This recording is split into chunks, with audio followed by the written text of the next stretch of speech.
gift that you have. Hello.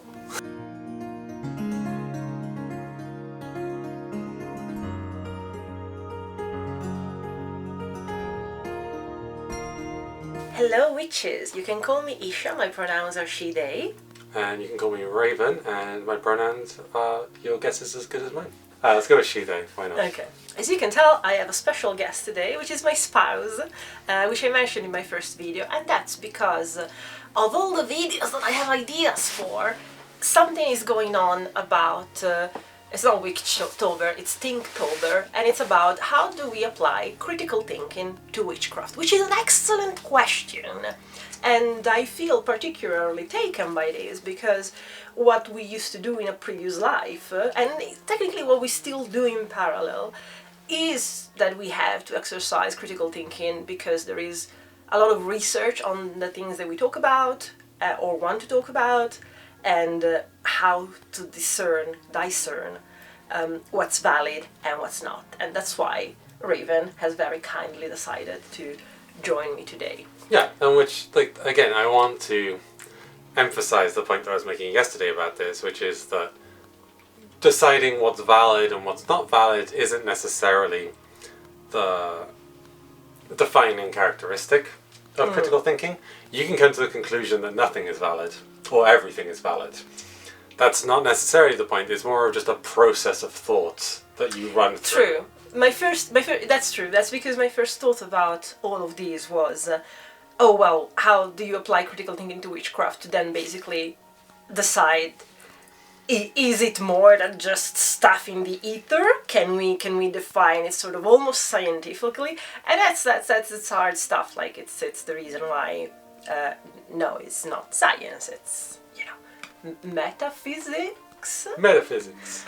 So Raven had this excellent point about it's not so much about getting to the end decision of is it valid, is it real, basically, or not. It's more about a discernment of information, I guess. Yeah. So this is something that was taught to me in secondary school, in high school. Oh wow, they really don't do that to me. Yes, this is the conversation we've had before. So I learned critical thinking skills in my history class, where again the entire point is because people like to think that history is this definable thing and that there are facts of what happened and what didn't happen. But the truth is, if you can't go back and physically be there, you're relying on secondary accounts.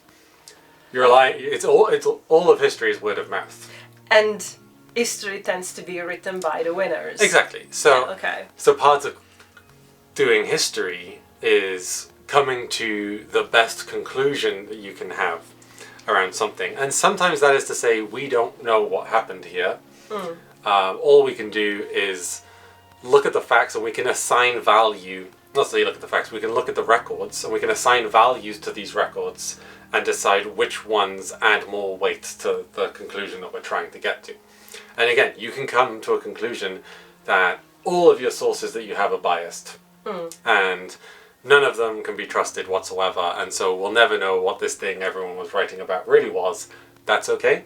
Okay. As long as you're doing the process. I think one of the reasons why this thing was even started is that within the witchy community there is an issue going. There are many issues going on, and we'll get to talk about them in time. But one of them is fictional authors that don't exist. That it's a team of people that have noticed that there is a renewed interest in witchcraft, and so they spout out through Amazon, through Kindle, a lot of books to a degree that a human being is not able to write clearly.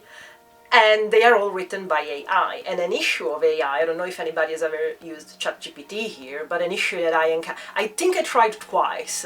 And I stopped the moment that I realized, oh, it's not that this is sort of an interactive intelligence that will find actual reliable information like I would for Google, but sort of the searches that I can input because I'm talking to something, Mm-hmm. they understand better what I'm asking. No, it's not like that. They just make up stuff as long as it sounds good.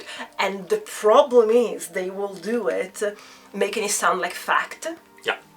And the thing that broke my trust completely into AI was like the first thing that I go to is asking about Vesta, which is my patron deity, because there's not much necessarily about her, especially in contemporary paganism. So I was like, oh, is there anything in the UK that was done about her, that there's history about her? You know, there were the Romans here. And having this chat with ChatGPT tries to make it pass at the beginning, as if in Spa, which is in like close to Bristol, like next. Somerset. Is it Somerset? I don't know. Maybe. Well, it's Around somewhere, Somerset. yeah. Because Bat Spa was a Roman outpost. Oh yeah, no, there's a statue of Vesta, and I was like, that sounds bizarre. Like almost in Rome there were no statues of Vesta, but just of the Vestals. And so I look up for information for that, and I was like, why did ChatGPT make it sound like it's a fact while it's really not like that? It's because ChatGPT is telling you what it thinks you want to hear. It's literally only designed, and can only ever be designed, to give the most satisfying sounding answer. It's insanely it was really upsetting. Like I was like, I want to be able, if you make something as a statement, it needs to be, guess what, true. And so the point becomes, how do you understand, despite how the information is presented to you, if that information is reliable or not? And yeah, it's a core problem with AI, which is that when we try to automate things, we try to take like a menial task or like a repetitive task, Yeah. and we automate it in a way that like takes a lot of time out of workers who would normally be doing it, or takes the time out of human things, and that requires very simple verification. Yes. So when you're on a factory machine line Yeah. of things that are being automatically produced by machines, you can look immediately and go, that one's not good, that one's good, that one's not good, because it's a repeatable thing. Yes. What we're trying to get AI to do is to do very complex things that are different every time, and so therefore can't be verified easily. The only way to verify it is to do the work that you ask the AI to do. So yeah, it makes So- it render simple. Yeah, because you can never trust it completely to get the answer right. You always have to verify it, so you always just have to do the thing that you weren't going to do. Every time someone doesn't verify it, it's caught. So something that we used to do when it was coming, like we were reading a lot of academic studies, and different from witchcraft, that is data. More likely than not, it's collected in ways that are valid to make an academic study considered valid, like it's blind, it's double blind, it's all of that. And even in those situations, even when there weren't necessarily conflict of interest or conflict of interest declared, an issue that we got to start to have to discern data was how data is presented can be influenced enough to give you potentially two completely different points of view, depending just on how the data is presented. The data is the same, and like something like that can make it very important for you to understand statistics, stuff like that. Like, oh, if I tell you, depending on how I tell you that 70 people out of 100, or 3 out of 4, or like those kind of things can sound different, and it's the same data. And if I turn it on its head, 1 in 4 people, that is where I put the emphasis. So that is even in completely observable situations, critical thinking needs to be exercised, and it's not obvious to do. And actually, so this highlights a very interesting point on that, which is if someone doesn't do proper critical thinking about something, but applies it as if they have, that can fuck up everyone else. There are certain studies that were accepted at the time because people didn't verify them properly. Okay, so And because of that, they the academic ghosts that are haunting a field. So one example would be the vaccines cause autism study that was done. So the guy who did that presented everything as if he was doing it correctly, as if he was applying the correct scientific method. And the issue is that because that ended up being published and it ended up being publicized, people will turn to that then as something that exists. Yeah. So you've got to do extra steps into doing that. But sometimes you end up with studies where they'll reference an already debunked study. Yes. Right, so you have, when it comes to issues of weights and diet, constantly is referenced the 7 countries study. Yes. Which has been thoroughly debunked since then, but because it exists in the thing, it's one of these, like, you have to mention it. Yeah. And it's kind of like, part of critical thinking practice is you have to mention it, but by mentioning it, you're also kind of giving it a bit more credit. Yes. So it's this source that gets repeatedly cited over and over and over again, and actually has no foundation to it to apply, but... Because it was cherry-picked. Yeah, fair enough. How do you think we can apply critical thinking to a topic like witchcraft, without necessarily being scholars, but being practitioners? So I think there's an interesting trend that I've seen. Well, I mean, I guess part of it is because people will treat paganism more or less as a religion in the way that ordinary organized religions do. And so everyone has their own personal relationship with the belief system that they have. And for some people that looks much more like an organized religion, which is very sort of gospel and doctrine. Yes. Very rigid rules, and this is how we do things, and this is what we do for each individual thing. And some people find that comforting to be told. Yeah, to have a frame of reference, to know that if you don't have... You have a completely uninspired day, you know what to do and to follow. Yeah, and there's a sense of there's someone in an authority. So like there's the priests of whatever, the people you can go to, and that you can invite them to talks and they'll talk about that things. But that isn't necessarily applying critical thinking if you just kind of generally follow along with things. So personally, I can't turn off that bit in my brain that does that. So every time you tell me about something that's really important in a practice, my first question is like, oh, I wonder why that is. Yeah. And I wonder where that comes from. And so I think one of the early things that struck me was during spells and calling the 4 quarters is you started making references to angels. Once instead of calling the guardians, I called the direction angels, because it was given as an option on the first book that I read, which was very ill advice. Unless you have experience or work with angels, which I still don't do that. Because I think that was the only time that actually our circle was left unprotected, and then we had a peculiar visit.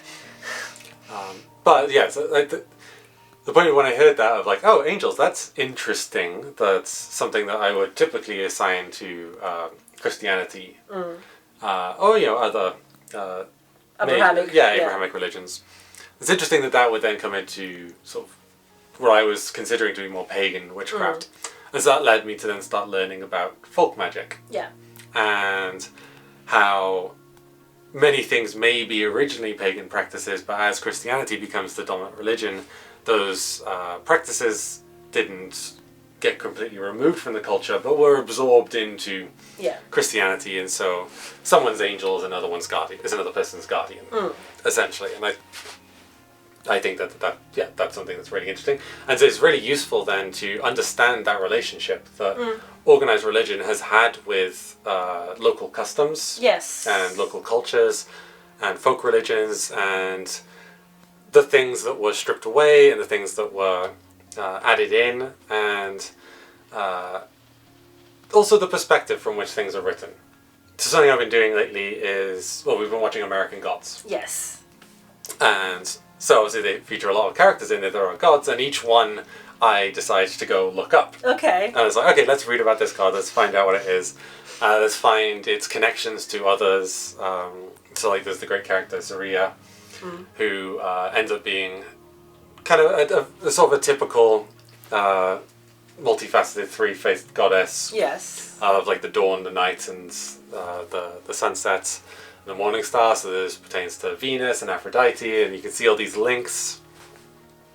But then there's the god Chernobog, which is meant to be like the black brother and the white brother, and one is of life and one is of death. However, the only written record of Chernobog is by a monk. Okay. So a monk who travelled, was doing missionary work on behalf of the Holy Roman Empire, and came to this village in, I think it must have been Poland, or possibly even Russia. He wrote it down from his perspective, and you kind of see this quite a lot when you start looking at these pagan gods, especially these local deities across Europe. Most of the written record that we have of them is from the perspective of Catholics. Talking about these Etons. And they tend to write about them in a certain way, and sometimes you'll get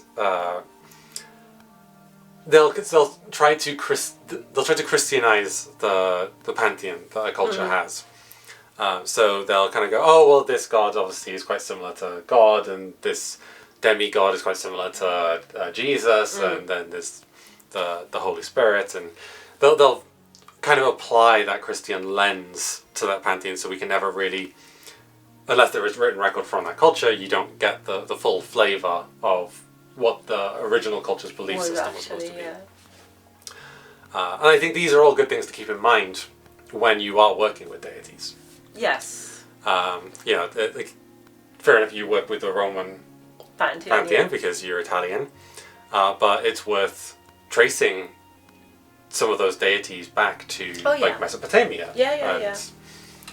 Like Etruscan. Yes. Which none of that goes to, you're not doing this as a fact-finding mission of trying to find who's the original god, who's the god, the only valid god, who came first, and all the rest are just pale imitations. Because the gods develop with the cultures as the cultures develop. But it's handy to kind of go, oh well, say there is a god that you feel drawn to that's in another culture that might be different to your own. Can you find an analogue of that deity in your own history? Because often, there was lots of trade that was going on in the Bronze Age, especially with like the UK. There's lots of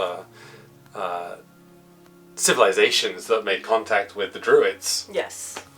And so, certain ideas do get passed through, and they evolve differently in their different spaces. But when it comes to when you look at the deities, there's lots of themes and concepts and ideas, and so rather than going for the Egyptian god, you could go for the local Polish god who kind of fits that same role. Yes, fair.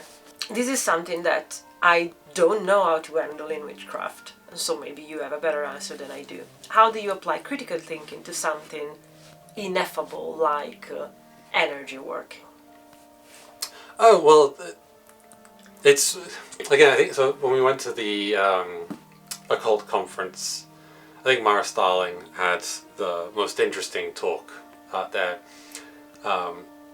This was kind of defining the three schools that you tend to get in paganism. So there's, the classicists approach? Yeah, the reconstructionists. Yeah, reconstructionists. So that's trying to find pagan practices of how to do spells and magic and recreating them in the modern day. Then there's the folk magic approach, which we tend to have much more written record of, but something that people tend not to like or not be comfortable with is the Christianity that tends to, as we said earlier, Christianity tends to absorb practices, so you end up with these folk magic things that are very heavily tied to Christianity, especially in Europe. Or there's the kind of more eclectic, do whatever the fuck you want forever. As long as it works. Yeah, which is as long as it works. If someone's telling you that the way that you're doing, the way that you're using energy personally in your craft is wrong, and you shouldn't be doing that, and that's a really bad thing. You're a bad pagan. How dare you? But it works for you. You can kindly tell them to fuck off. Like, and at the same time, yeah, it's fair that if you are trying, that's the same thing. If like you're trying, someone's recommended you this book that tells you like how to do energy work and how it works for them, and you try it and you don't get anything out of it, or it doesn't, it doesn't work for you, then try something else. Go online and say, oh, this doesn't work. Does anyone have any other recommendations? And you can kind of, again, if anyone tells you that there's only the one way of doing things, then ask them to explain their working. Because that usually helps. If you want to do critical thinking, ask someone why they're telling you. Yes. Where those ideas are coming from, because that can be helpful. Especially, I suppose the main point is to try to understand the process. Yes, right. That is something that applies to many different things in Witchcraft. What are you trying to achieve, and what are you calling upon to achieve that? Thinking personally about where it's coming from for you, and all of this can be entirely personal, but intention isn't just the thing that we want to happen; it's the thing that we are doing. Yes. It's like trying to create a ball of energy in my hands doesn't mean anything if I'm not thinking about, well, where am I pulling that energy from? Where is the energy coming from that's going into that? And so that's when you get into the grounding aspect of, okay, so I'm drawing energy from the heavens, and I'm drawing energy, and you have to apply that to every step of the process. I think it was an exercise in a chemistry class or something. It was about designing an experiment, but the idea was to give someone instructions on how to boil a cup of tea. And so you go, oh, well, first thing you want to do is you want to turn on the kettle. What's a kettle? What's in the kettle? What's making the water hot? Yeah. Where is the power coming from to make the water hot? And so you start breaking down these steps, and you start looking at the inner workings. So kind of essentially, if you don't personally understand, not necessarily how it works, but what you're trying to do, then that's going to cause issues. And at the same time, if what you tried to do didn't work, then try something else. A lot of this is basically just don't use witch talk. Oh gosh. Because when it comes to finding information about things and how to do things, anything that could be told to you in under 60 seconds isn't worth being told. No. There is something that I think someone else in one of these videos mentioned about, even if it's witchcraft books, it's very relevant when they present you with a bibliography, because then it means that, at the very least, the process of the person that has written that book is in-depth enough that they did their research, even on a subject like witchcraft, which, again, verifiability of things is not necessarily the point, because everybody feels energy different. My experience with a deity is completely different from the same deity dealt with by another person, so I know that those things are more ineffable, but at the same time there is a lot of work to be done in terms of research, and if somebody takes the time to present that they have done the research, that is already starting with a good method. And just be curious. Like it's not offensive to ask questions why. Something that really irks me the wrong way is that everybody talks about correspondences, about everything, and it makes complete sense. Like, I kind of start to understand why, you do a working that is about communication, like doing something like this, and you maybe want to do a spell to improve that kind of thing. Oh, then the god for that is Mercury, and the day should be Wednesday. Why? Because Mercury was the messenger god, so that is about communication. I get that. But then we get to points where then citrine is the crystal for that, and I'm like, okay, why are we going with that? Is it because citrine is yellow, and the thought and communication relate to the east, and the color of the east is yellow because yellow is east is air, like all those kind of things, and a lot of books on the matter, rightfully, because they have done, this is all like passages to get from A to B, and a lot of people then forget about the process and just tell you A to B. And so a good plant for money is basil. Why?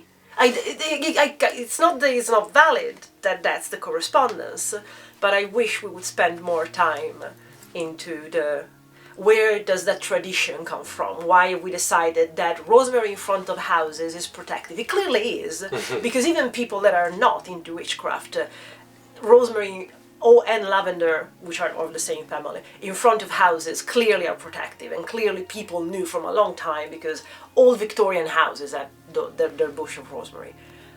But we don't talk about how and why and what started it anymore, and that's a shame. Yeah. Right, these were our 2 cents on the matter of Thinktober and critical thinking applied to witchcraft. Have we said something that you found useful? Do you have something to add? We're here. Leave us a comment, and as I've made no mystery about it, we love to interact. Until next time, I hope that we can hex the patriarchy together, because we need. I know.